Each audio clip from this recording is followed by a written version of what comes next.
It is Wednesday, my dudes.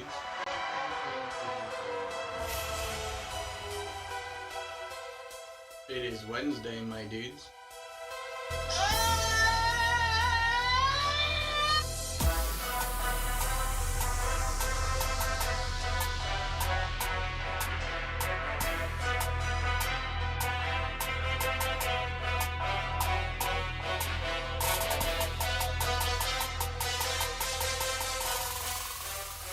Wednesday, my dudes.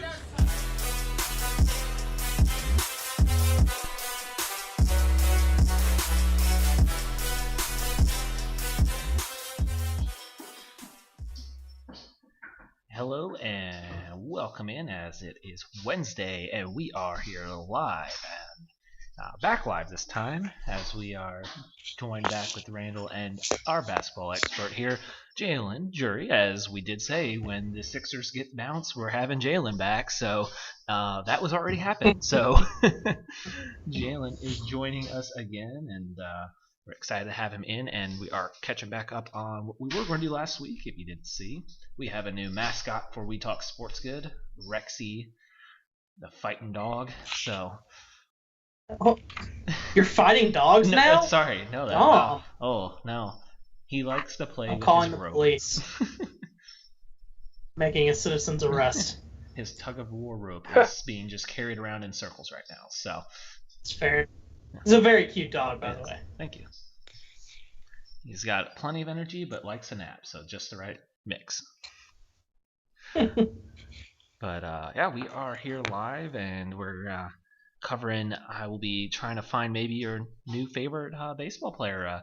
I know we had kind of mentioned with Jalen. You know, he is a Mariners fan, unfortunately, with everything they kind of do.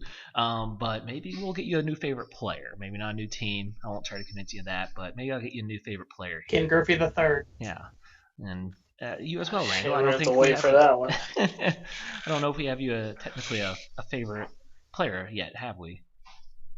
I mean, I feel like by default it has to be like Alonzo, maybe, since he's like the rising guy. But I mean, Syndergaard's, you gotta go Thor, dude. You got plenty of options if you want to stick with the Mets who are picking back up. But if you want to kind of find a new player, I'll help you out too. Got a favorite player not on the same team. Yeah. Ken Griffey Jr. was always my favorite player that's why I wore backwards hat, wanted to play good outfield. I even tried to bat left-handed. Try to be like Ken Griffey Jr. So Are you a lefty? I am not a lefty, so I ended up batting right-handed. But no, I mean, that's why I like playing outfield, was how Griffey did. That's why I wore my hat backwards, and yeah, I want to be like the junior, be like the kid. But yeah, so we'll be finding some new favorite players for people. We'll be hitting up NBA first round thoughts, as we have already some done, and Sixers, and others going on. But on a quick serious note, obviously with everything going on, we have our old statement, unfortunately, still has to stand true, that we have pinned, and it's going to stay pinned because we're still unfortunately stuck in a period like this where we aren't listening enough and paying enough attention. So once again, I think how it's worded is perfect, so I don't want to come out and keep rambling. I want to just point back to the statement we have pinned, and it's going to stay there until we are smart enough to finally start listening to people. So just want to take that point out as we have the postponed games, and yeah, so we'll get right into it. Like I said, if you have any questions on what we think, check that out. Ask us. We're more than happy, because talking and dialogue is important. More so listening for some, and then to find the right people to talk with. So we'll move on, get started. We're here live, Zingo TV as well. They're putting us on eventually or soon on their favorites channels or most popular list, so we're moving on up. We're famous. We're famous, and all you have to do is, it's already free, but if you use the code 120Z when you sign up, just help little perks showing that you are signing up because of us, because of the station. And we got a full Wednesday. We have a show that comes on before us again, which is cool. I know we used to have Scout Team, great group. Now we have a James and Agent, some Detroit talk. We got Michiganders before us, so maybe they can help. You were figure so out- excited for that. I am. Maybe they can help figure out the mess of all the teams up there. But I digress. We'll get right into baseball because we have plenty of first round NBA hot takes and questions I know coming. So I'm going to just bounce right into it. So with this, I'm not necessarily going to try to convince you on a favorite team. I'm just going to try to maybe find a good style that you like and just find that favorite player. So kind of try to break it up into a few different categories. We're going to start it off simple. If you just like a good, or I should say a great pitcher. You love pitching. You love those the low scoring games, not the high scoring, the low scoring games. You like just watching batters get made a fool with a strikeout with just some great pitching. So I got two main here, established guys. We'll have some prospects in here too, but for pitchers. But the two kind of more established, we're going to go with the Mets, Jacob deGrom. Dude could pretty much have won the Cy Young the past 3 years in a row potentially, but the stuff is just disgusting. And they have Syndergaard when healthy. That's a crazy 1-2 punch. But we got deGrom here for the Mets. So maybe that's if you want to go that pitching direction, Randall. That could be your guy. And He's in the centerpiece of that great mic'd up clip too with the umpire. He throws behind the batter. I can't remember who they're playing, but then it catches the ump, like having to deal with Syndergaard and then Collins like right after. That's like one of my favorite things I've ever seen in MLB. You don't get to see stuff like that much. That was a really good ump too, like how he handled that. I don't know. I really like that. I see it quite a bit, honestly. So yeah, deGrom's just if you like pitching, there you go. As well on the AL side, Shane Bieber. If you could be maybe you're a Justin Bieber fan and you want to just get a guy name the same, but no, Shane Bieber. This season, before this season I would have still picked him, but right now in 7 games he's 6-0, 1.35 ERA with 75 strikeouts. He leads the league in strikeouts. Dude Jesus. is a beast. He's only 25, so he still has more room to keep going from there. So I've got you a couple of good established starters there. What team did you say he's on again? On the Cleveland Indians. Okay. All right. Fair enough. But maybe you want to get one of the younger pitchers. You like pitching, but maybe you want one of the prospects. I got you covered there. We have the Tigers and Casey Mize, who just got called up. He's pitched 2 times now. He was the 2018 first overall pick out of Auburn. He had a pretty decent first start. Second one got hit a little bit, but he's young. Obviously, 2018 just got drafted, and they're already putting him up there.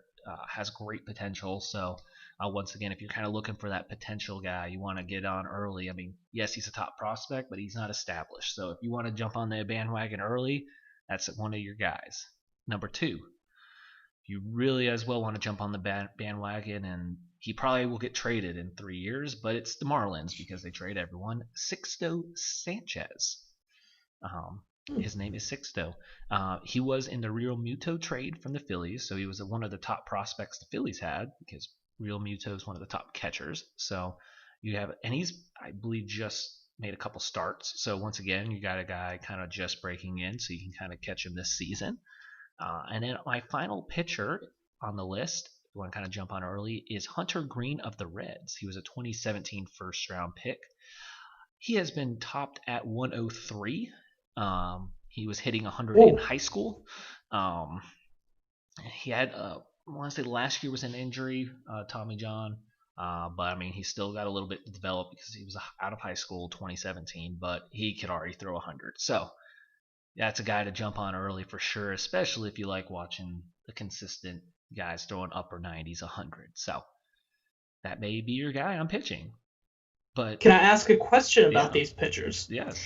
Are there which one of these guys, because I'm a sucker for breaking all the stupid baseball unspoken rules, which one of these guys is going to strike someone out and flip off the batter or like scream in his face when he gets a strikeout? Because that's what I'm looking for. I would also like to know the answer to this question. Yeah, I want like didn't Felix Hernandez used to do that? Like he was like he a pretty. A little bit. He would yell a lot. Yeah, King Felix, because you have 3 different languages. Yeah. Yeah, he would. I would probably not go with DeGrom or Bieber. Not Mize. If you're going to go with anyone, I haven't seen him enough, but they also, especially, I think Hunter Green could be that guy. He seems a little, from what I've Okay. ever seen in high school, he's a little fiery as well. I mean, when you can throw 100 in high school, I mean, you can kind of show off a little bit. So I'd probably go with Hunter Green out of that list. Fair enough. Well, really, if I'm wanting what I'm wanting, Joe Kelly, right? yeah, a little bit Yes. there. Well, you bring Same up a crap. good point. So we're gonna flip to the guy you want as a hitter now. I had this later, but we're just gonna go with the player that just has all the swag, and that's what I think you're looking for here, Randall. Oh yeah. This is what you're asking for. He doesn't care about any of the rules, and he's number one on this list. It's Fernando Tatis Jr. of the Padres. Okay, time out. But apparently he does care about the rules because he apologized. Is that a fake apology? Third. He went and stole third the next game, up like 6 or 7. Nah, man, Okay. he doesn't care. He's just doing it just to. So that was a fake Oh apology. yeah, 100%. Okay. Well, then I'll accept him. Oh yeah, he doesn't care. Dude is just a freak athlete too. He's a shortstop who has crazy range, arm, can hit home runs, steal base. He can do it all. He almost Yeah. but he just has that swag to him too. I mean, he pimps home He's- runs. He stared the Dodgers dugout down one time. I mean, Nice. he doesn't care. He does not care. He's one of the few people that I've actually seen quite a bit this season because for whatever reason I kept catching Padres games like either right after work or like maybe during work a little bit. Yeah. I hope no one heard that. But that I work for, but yeah, I kept catching him, and he is a absolute. That whole lineup seems yeah. pretty good. They have a lot of I mean, solid players. A lot of It's solid weird young that like players. Machado's like the forgotten dude now a little bit, and he was Yeah. like the huge pickup. Yeah. What, 2 years ago now? Just last year. Oh, last year. Okay, yeah. No, it makes it feel so much longer though. Yeah, he is also someone that does not care No, and yeah, will so- yell at you. But there you go. That's the Padres for you there. Yeah, they're kind of exciting. I they like are and exciting. I like their new look.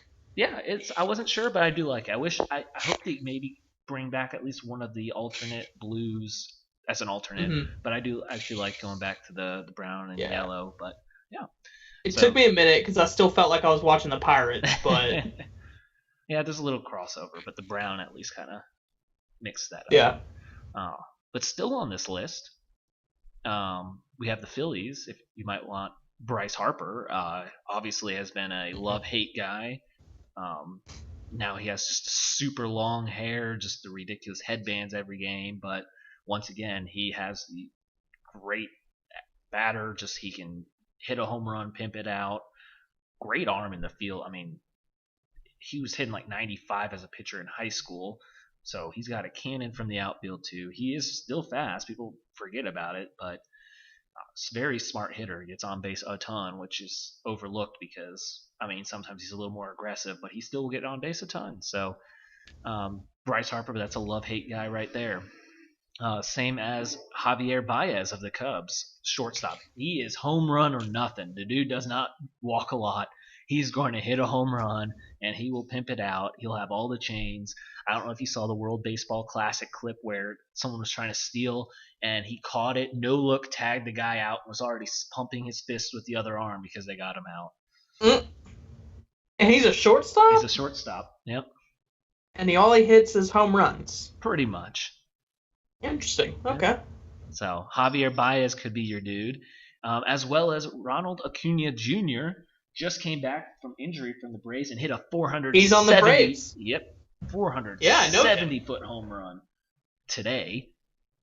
So and he's a center fielder, great fielder as well. Got speed, so he's got a little of everything. But the dude can drop a bomb, and once again has a nice bat flip, so he'll get you covered there. I was gonna say, I think the reason I know him was because was it last year that he like hit a bomb late, like real late, and then somebody threw at him like the next inning, and he like started to go at the pitcher, but then like somebody held him back. I can't remember. That I distinctly remember him though. It for could have some been. reason. It could I have don't been. know why. I don't remember, but it could have been. It was something weird where it was like the pitcher. I know the pitcher threw at him. I just don't really remember why. Gotcha. Well, it could have been. I won't put it out there. But I have two more in this category here. I will get you the D-backs, a little surprise maybe for some, but Sterling Marte, someone that can kind of do it all, a lot of power. He does just kind of bring that just I don't care kind of attitude, kind of, but Is he a little bit older though? he's a little older. That was a tougher to D-back. Okay. I was kind of split on them, but I don't know. He's still a fun guy to watch. I think he gets overlooked some, him. so I wanted to make sure I threw his name out there. He was on He's the an Pirates for a outfielder, long right? time. Yes, he was on the Pirates for a long time, Okay. so that might be where he heard. And then Yeah, because he was on those good. What was their center fielder was so good Andrew for a McCutcheon. long time. Yeah, he was on those teams, right? That were like There actually was some decent. crossover. There was some. Okay, Um, gotcha. Then the final on this list, obviously this is another love or hate, especially because the team he's on, but it's Alex Bregman of the Astros. I picked Bregman. Correa was a close one.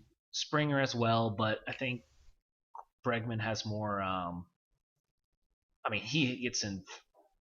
I don't want to say fights because they're Twitter fights, but he's vocal. He's also, I don't know, Correa has some injury issues that not that I think he's going to have, like he's going to constantly be out, but I'm going to stick with Bregman, thinking more on the long term. He's going to be the more consistent guy going forward, as well as he's not afraid to speak out. So I'm going to put him in for that has swag category. So we'll move to a similar one. But these guys might not be as outspoken, but we're going to go with the guys that just straight hit bombs. If you just want to watch some home runs and very long home runs, there's some crossover in this category, obviously. But you just want to watch some 450-foot home runs, I've got you covered here. Your first round pick in the fantasy baseball draft, Randall, Juan Ew. Soto. Well, I want to Still say haven't gotten to actually see him. you really should. He came back and I want to say hit like a 460-foot home run in his first game back. He's only 21. Oh wow. And just ridiculous. He's played. This is his third year. 22 home runs and 34 home runs last year, and he gets on base plenty. He does a good job on. Maybe some of these guys will strike out a lot more. He does a good job of balancing it. But he's a kind of quieter guy, but he will hit 400 plus foot home runs. So he's got you covered there, and for a very long time, only being 21. Watch out for him in the very long term. He could be someone that's going to be in that, maybe if he keeps it up consistently, he could be that 600 club home run guy. As we're going with large home runs, but this is the exact opposite of what I said. Balances some kind of has at bats, but it's Joey Gallo of the Rangers. I know a couple of the Ranger broadcasters or radio guys I follow. One guy keeps a home run versus singles Joey Gallo count because he has he's back and forth on more home runs than singles. That's just him. He hits a bomb, or it's an extra base hit, or nothing. He does strike out a little more. He does a decent job of drawing walks. Could balance that out better, but he will hit massive home runs. He's 6'5", 250 too, just to put in perspective. But he's very good in the outfield, so don't get him wrong that he just is a home run hitter. He does play good defense as well.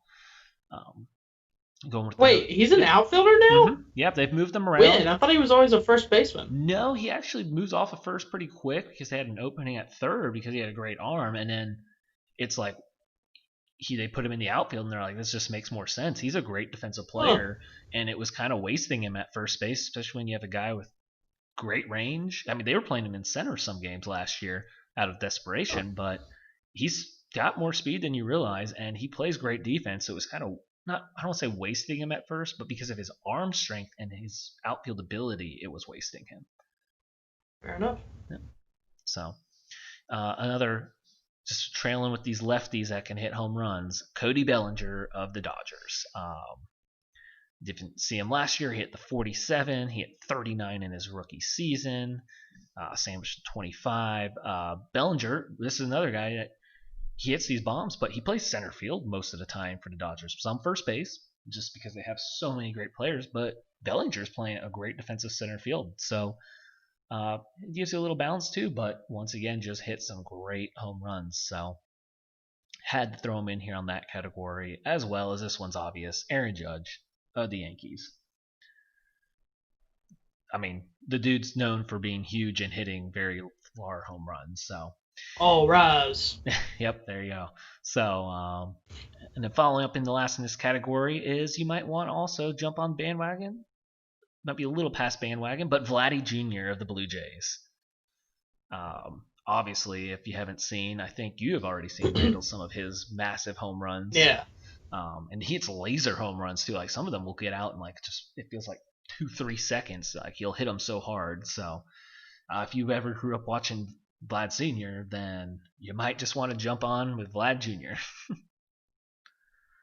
So that will cover you there. Some more guys. I'll just go real quick on jumping on the bandwagon if you want to get early. Some of them have already made their appearances, but I've got on the Cardinals Dylan Carson. He's been playing a little, was a 2016 first round pick, a good outfielder, kind of does a little of everything. The Pirates first round pick of this year, Nick Gonzalez.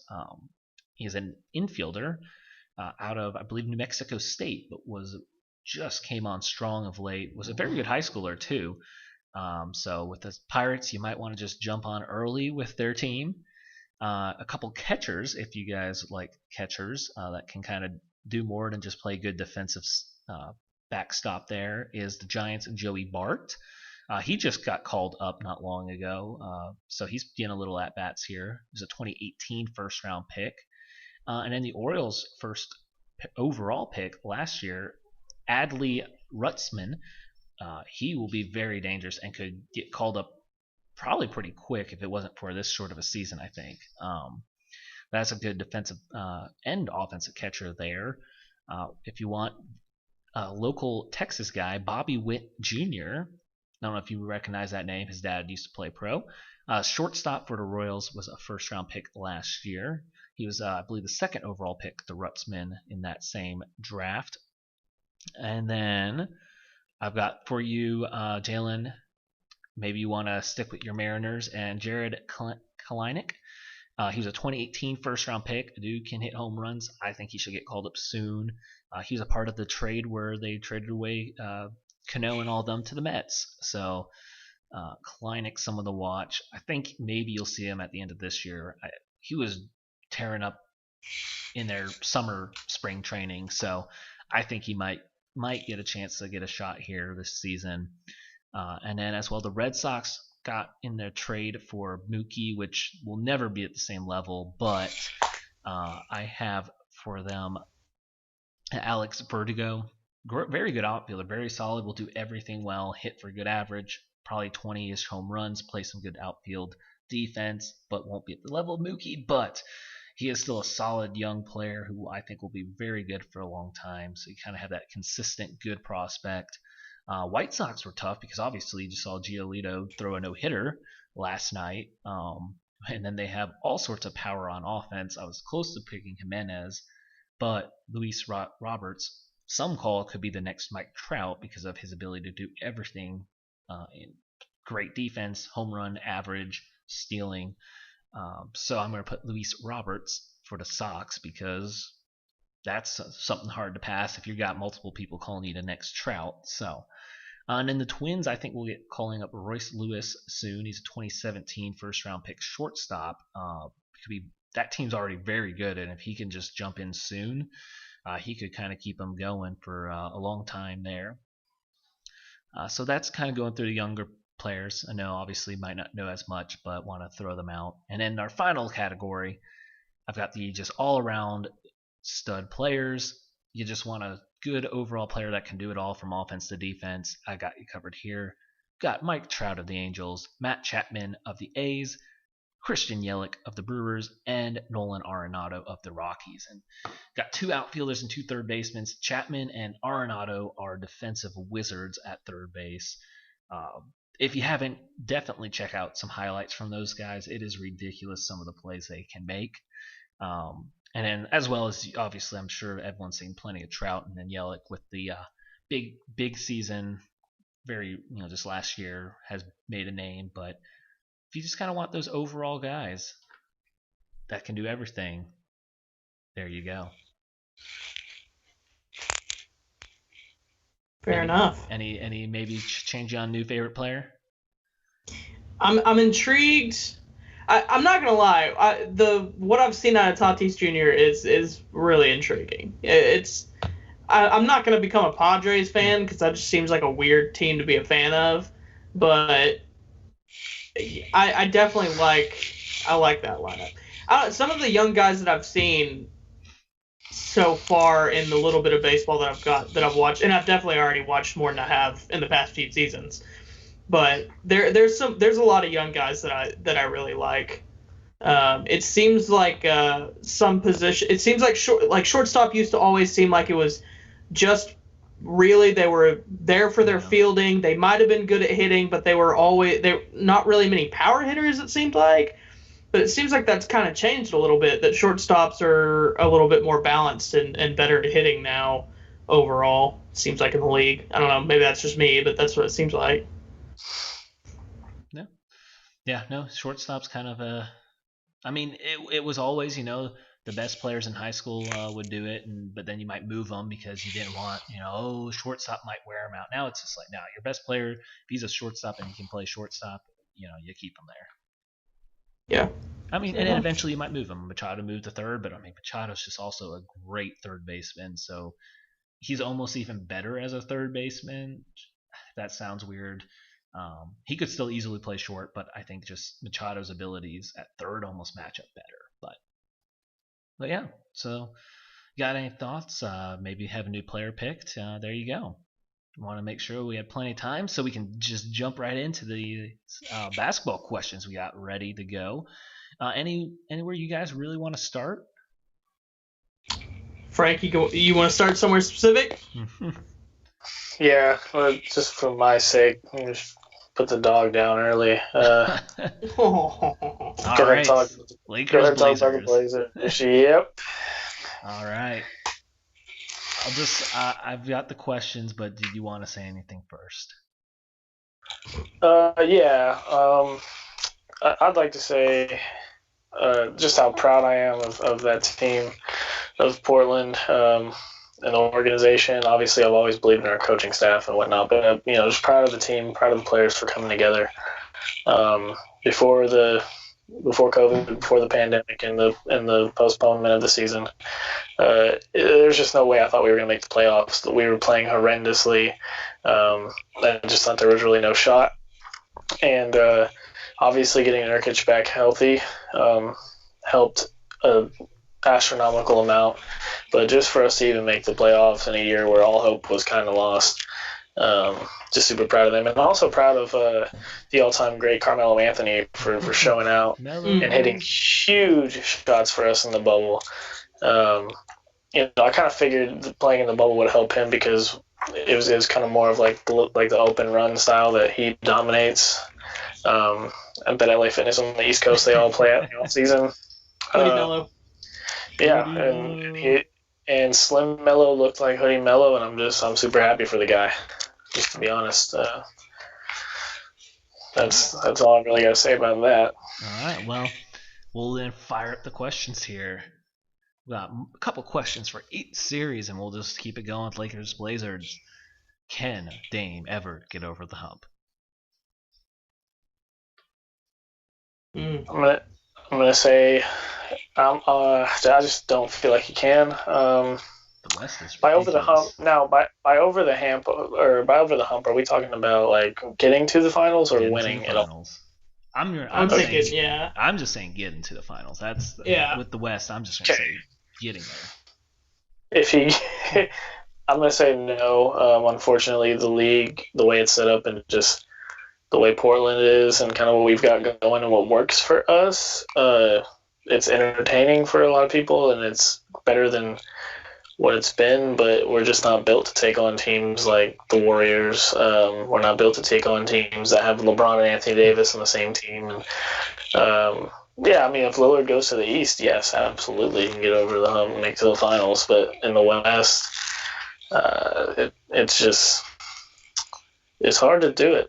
It's hard to do it when you're, 5'11", 6 foot, primarily taking lower percentage shots than some of these guys who are 6'9", 250, 6'11", that are always taking high percentage shots. I mean, if that's the very base explanation of that. Yeah.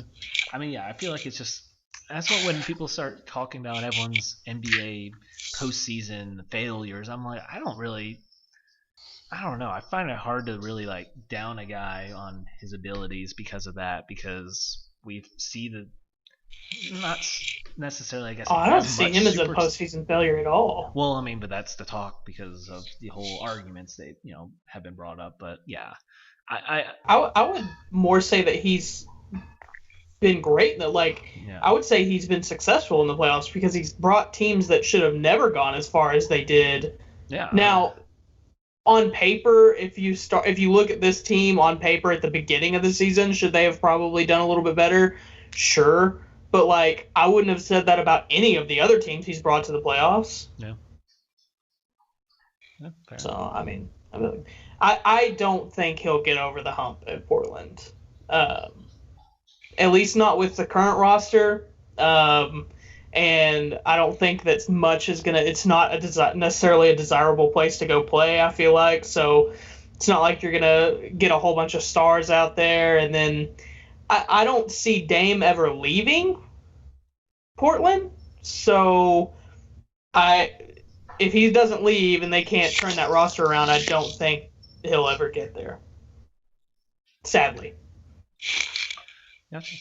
Well, on the flip side, will AD still be with the Lakers next year or beyond? Mm. Yeah, I think so. Next year for sure. You got to look at it as when Anthony Davis was Batman in New Orleans, all the pressure was on him.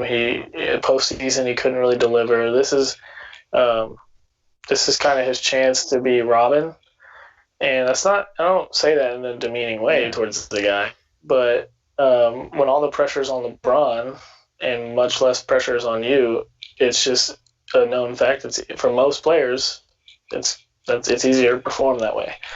And so you take that, on the court, less pressure on him, everything like that.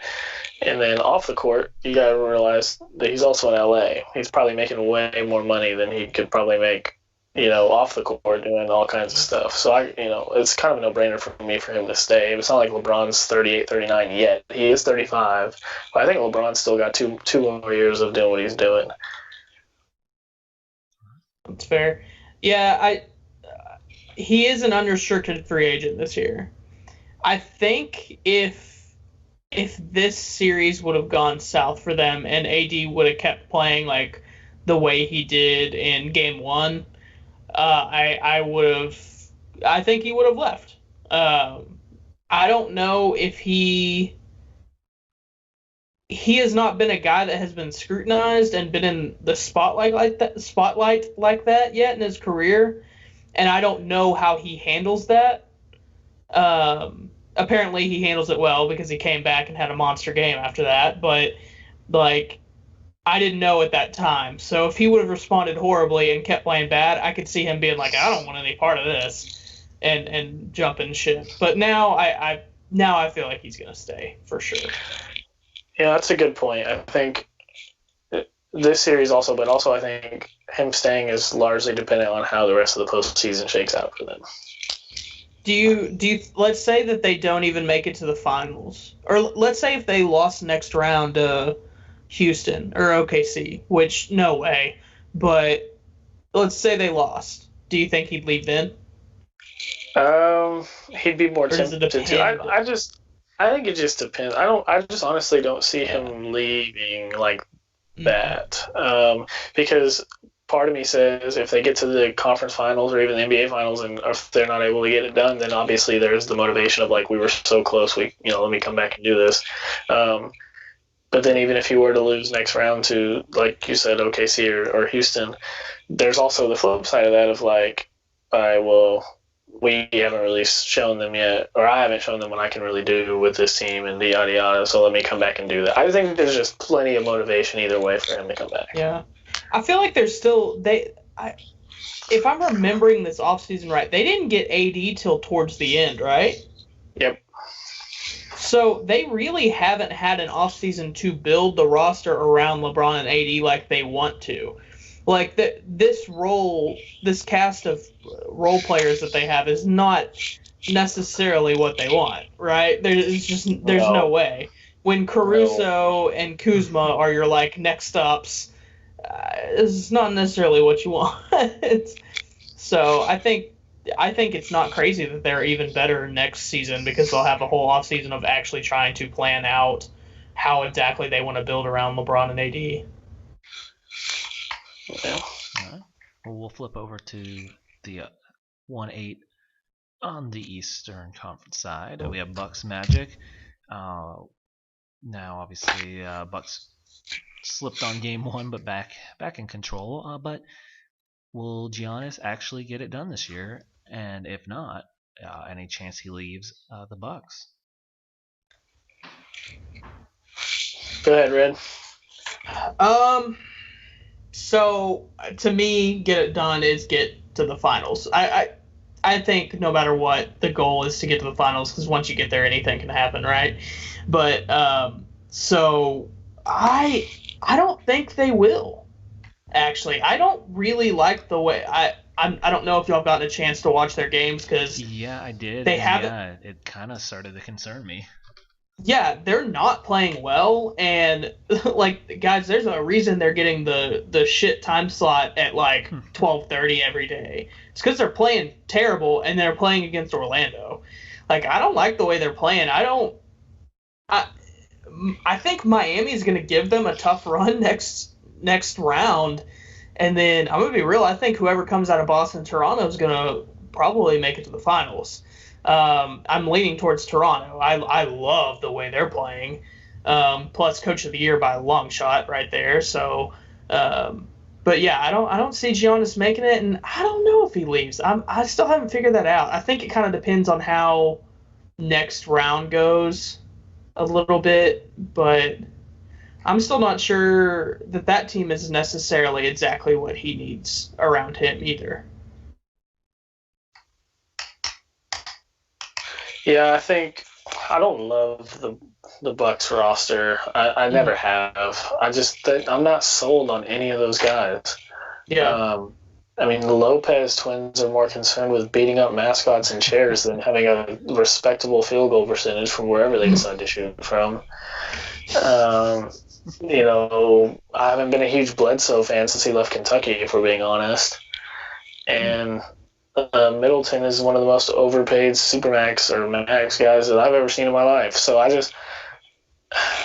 don't love any of Wes Matthews. No thanks. There's nobody that I see on that team. Oh, I do. I will say this. I do love DiVincenzo. So I was gonna say I love DiVincenzo so much. I do like him. Other than he's just young though. So other than him, There's really no. God, you know what? Is this my pitch to say Giannis go complete my Blazers? I mean, how awesome would that be? Not going to happen. We don't have enough money. We spent too much. But no, I could see him leaving. But you get into that tricky deal of, Milwaukee's going to be able to offer him so much more than anyone else can. So, it's easy for us in our situations to say that, I want to, this guy should want to win, so he should leave to go do this and do that. But then someone's going to put $50 more million in your face. Hey, I don't know. We don't know how Giannis. Yeah, we don't know how Giannis thinks. I mean, maybe he doesn't. I mean, I'm not gonna say no one doesn't care about winning, but it's not necessarily the most important thing to you. I mean, dudes have families to feed, and if you can get the most money, I ain't mad at you. Yeah, and he's and let's be honest, he's still he'll still be in the East if he stays. Without LeBron and without Kawhi in the East, he's always going to be that dude. Mm-hmm. So he will always, even with this roster that we don't necessarily like, I mean, he's still going to have a chance every year to get them to the finals. Just by being in the East. So, that kind of factors in as well. All right. Well, on the flip side, do the Magic actually have a direction? No.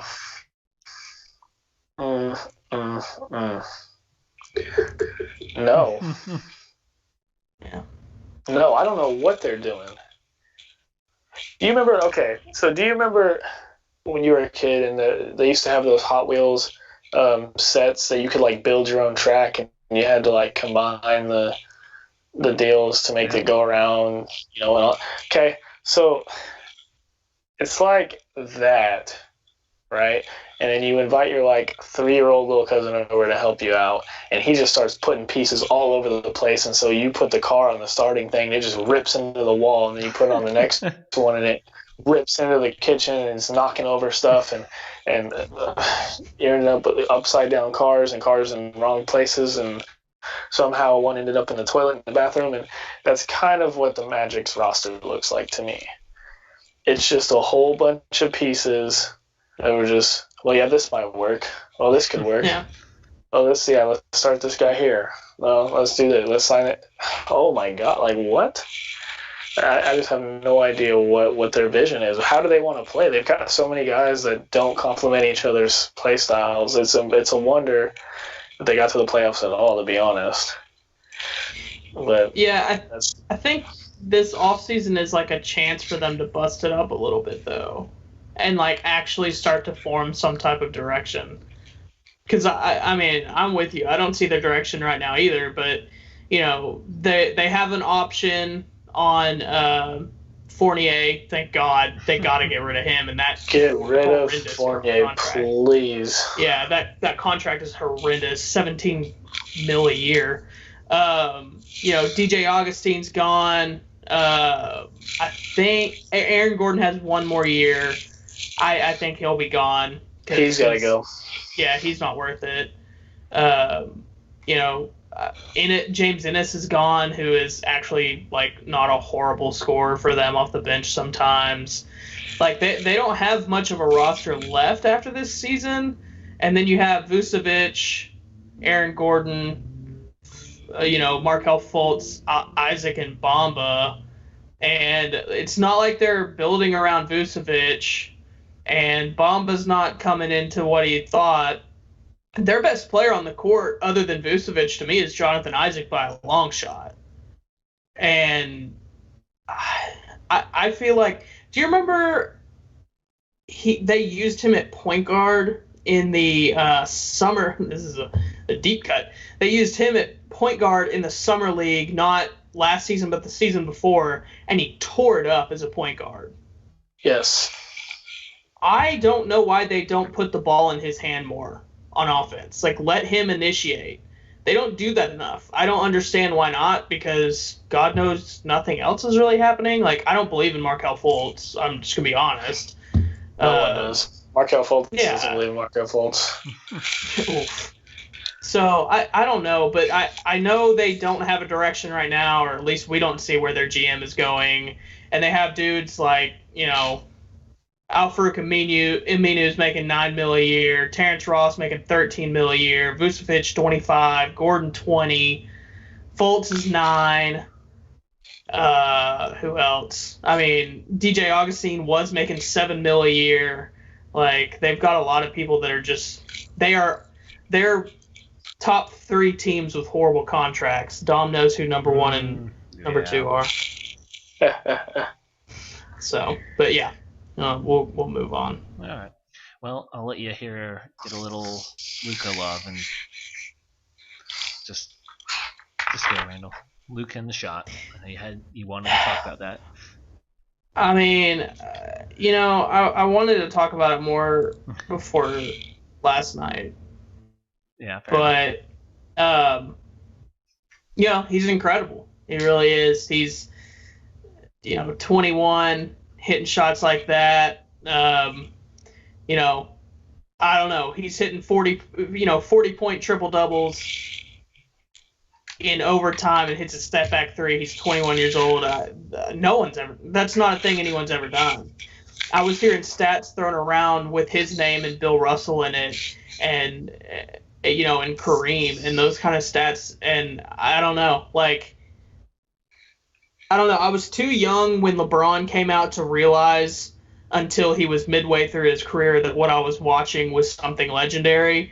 This is a different feel where it's like this potentially could be something that's something we haven't seen, and it's kind of strange, but it's really great. I don't know what else to say, but that shot was freaking incredible. I watched it like 20 times that night. Well, following up, and obviously you mentioned last night. So, what is the missing piece for Dallas? Just from what I see, you can go a couple different ways. The obvious thing here is going to be defense. They struggle to find an identity defensively. That's one of them. The two, another thing you could say is, well, they've got Luka, they've got KP. You could go see if they can add one more and get themselves a traditional big three. That's worked for plenty of teams in the past. It could be obviously someone else on the wing, maybe a scorer, maybe a little bit better scorer than the guys they've got now, and reliable defender. If you could take Tim Hardaway's offensive game and Finney Smith's defense and hustle and find someone like that, that's your perfect third guy. But the number one thing is why I saved it for last is experience. It's not maybe so much what they're missing on the roster. You got to keep in mind, Brunson's out, Dwight Powell's out. Those may not be superstars, but they're big pieces of Courtney what Dallas Lee's out. wants to do. Like I said, Dwight Powell's out, Jalen Brunson's out. And, those guys are important to what Carlisle wants to do. But also, look how freaking young some of these guys. It's experience. LeBron didn't make the finals at 21. And so, well, I don't think he was 21 when he got swept by the Spurs, was he? I think he was a little older than that. Yeah. Regardless, he didn't have a KP, that's for sure, and KP's also young, so that's the biggest thing. They're not necessarily missing anything tangible. I just think it's going to come with experience. The dudes, they're not even, Luka can't even. He could, but he can't even rent a car. So. At some point, you got to give them a break and just realize if they can stay together, their core at least, they're going to be just fine. Yeah, I think a traditional 3-and-D guy is something we need because we have plenty of guys that can shoot threes. I would honestly say Seth is our only 3-point specialist, if you will. I wouldn't say we really have that many. We have guys that can knock them down. But we don't have any guys that are Seth's the only one that you're that is a 3-point shooter. But I think we need a 3-and-D guy, and I would love, I think something we're missing, and it showed really bad against Portland when we went into overtime and everything. But we need somebody who's obviously doesn't have to be Draymond that good, or when he was good, but a Draymond type where he can defend all 5 positions. If he gets caught in a switch on a pick and roll, he doesn't just absolutely crumble and not cover anybody because, God, that is what Portland did to us. They just pick and rolled, and because they knew we were going to switch, and they knew it was going to be KP switching on him, and God knows that's not going to happen. He's just not fast enough.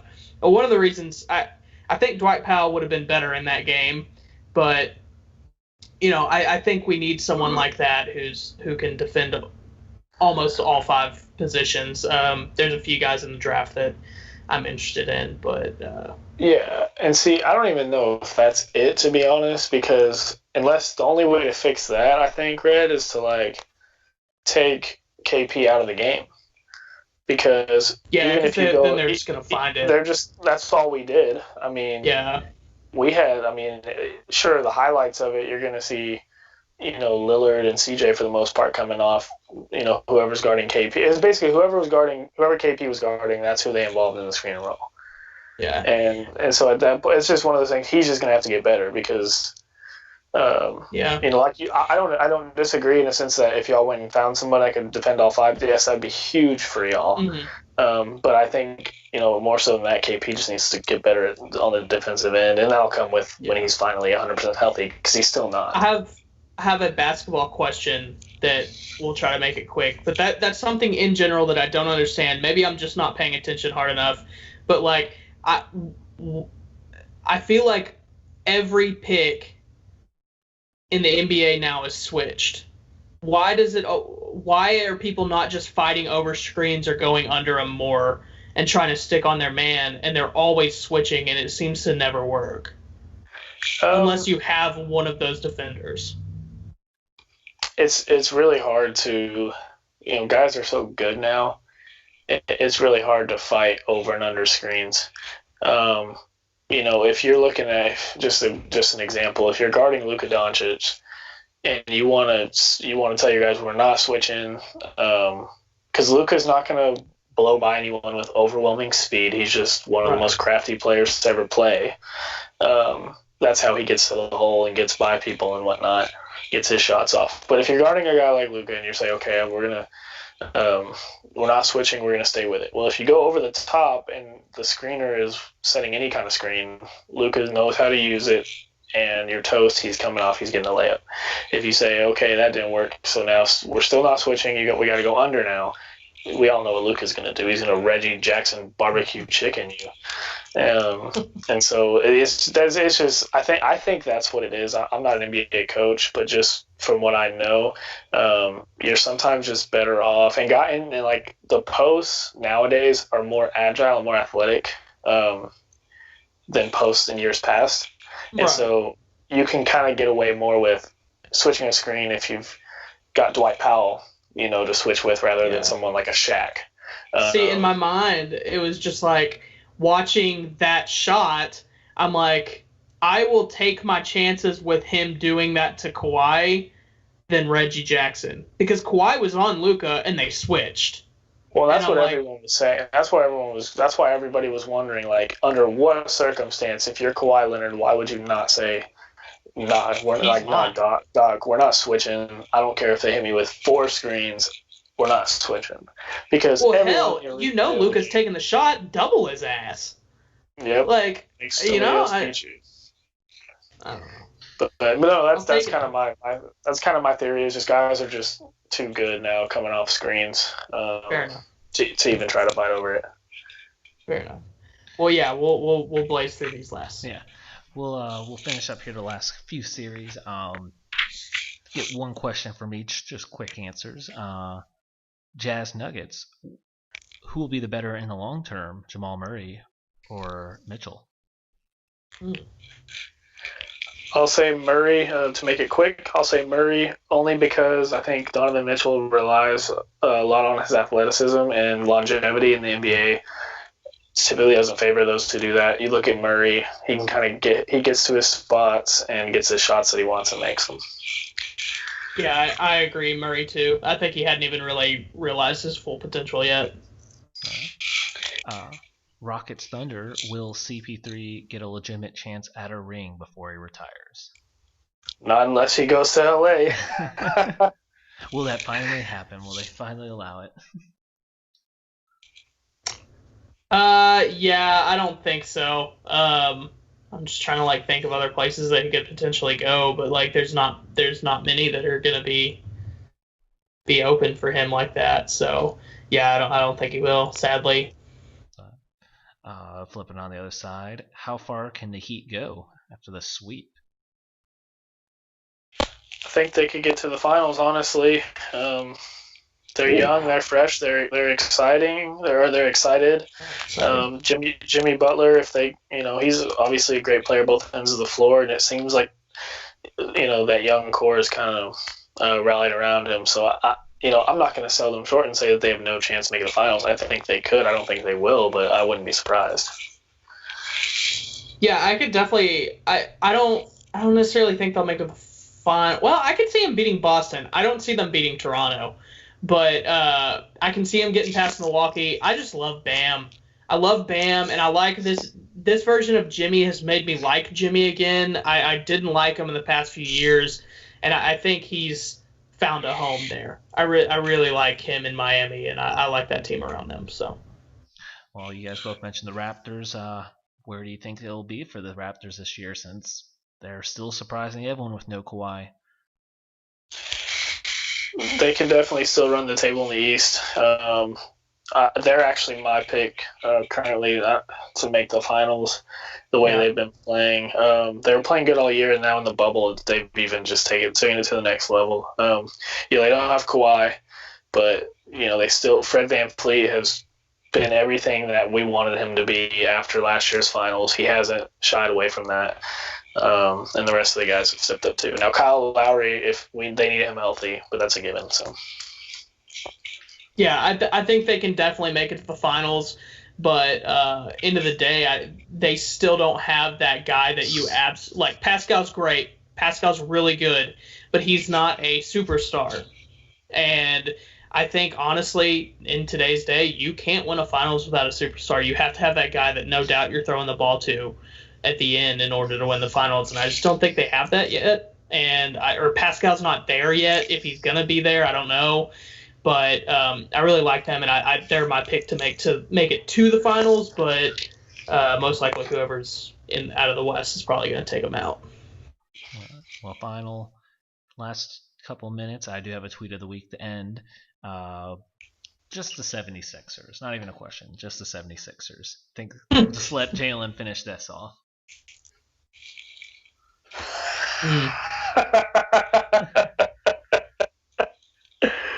I don't even know if I should say anything about the 76ers. Oh my God, what a disaster. What an absolute disaster that was.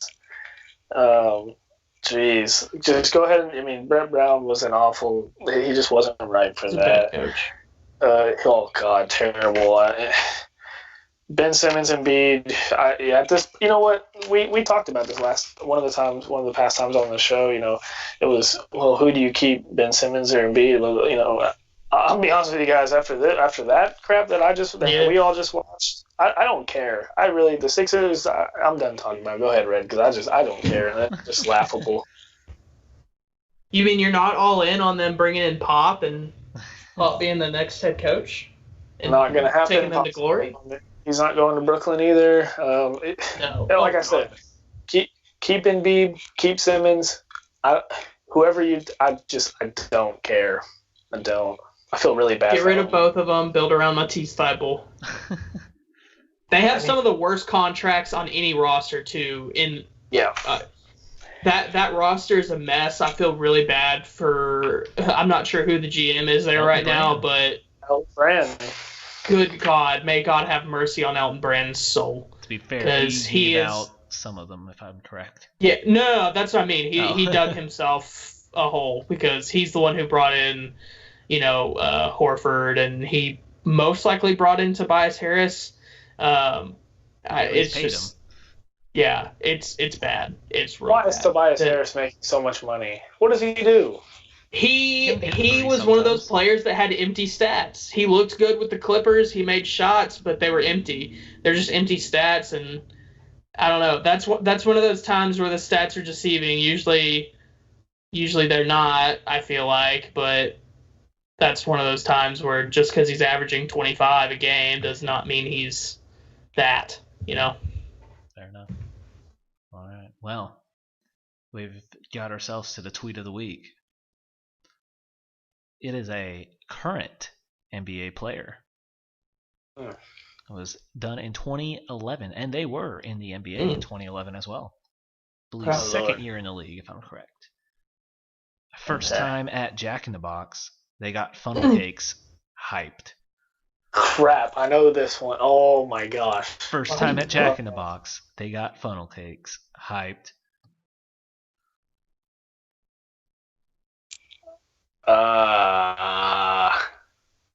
Was it DeMarcus Cousins? Randall? I'm trying to think who would be in the league at that point. I'm gonna go.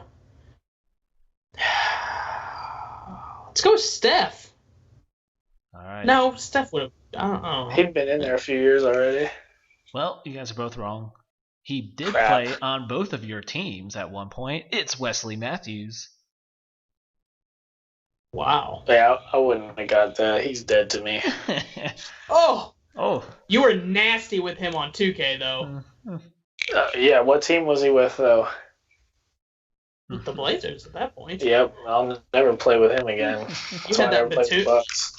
Bruh, playing him when they had Batum and Wesley Matthews in 2K was it was not fun.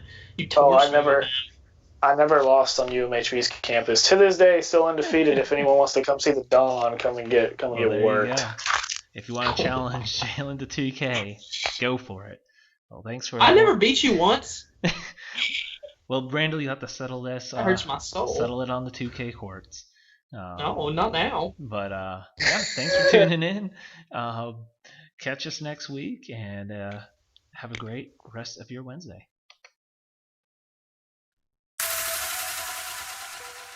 It is Wednesday, my dudes.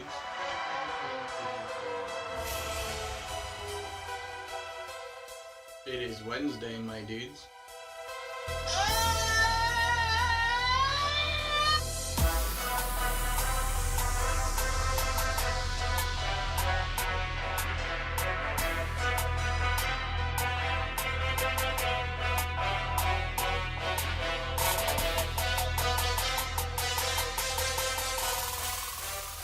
Wednesday, my dudes.